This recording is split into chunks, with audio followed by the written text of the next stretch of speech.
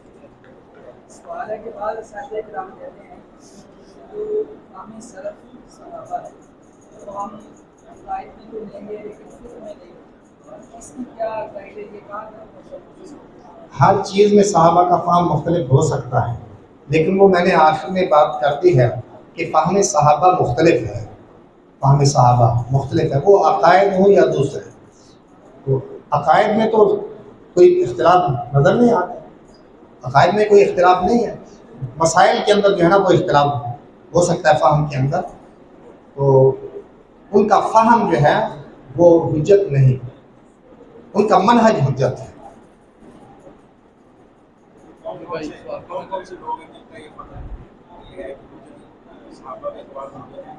صحابہ کے اقوال، صحابہ کے اقوال حجت ہیں یا حجت نہیں ہے، اس پر ایک علیحدہ محاضرہ چاہیے. ابھی بڑے ہمارے اندر کے ایسے وہ مشہور ہو گیا، نام لینے کی ضرورت نہیں. نبی کریم صلی اللہ علیہ وسلم فرماتے تھے ما بال اقوام.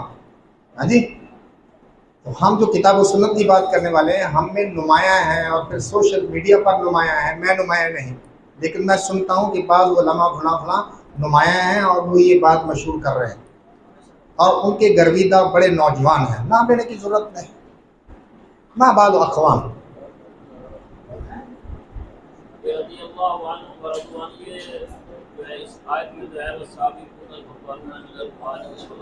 والذین اتبعوہم بإحسان، اس میں ہم بھی انشاءاللہ آ سکتے ہیں.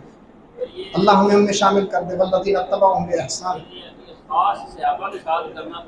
نہیں، اگلے لفظ بتا رہے ہیں. والذین اتبعوہم بإحسان، نیکی میں جو ان کے پیروکار ہیں انشاءاللہ رضی اللہ رضوا عنہ.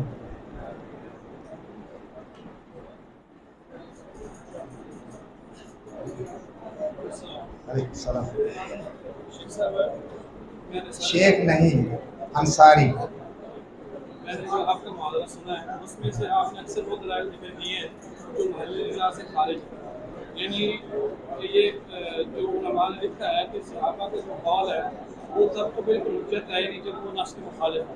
نبی علیہ الصلوۃ والسلام کی حدیث ہے یا قرآن کی آیت ہے اور اس کے مخالف ہے وہ سب کو حجت نہیں ہے. لیکن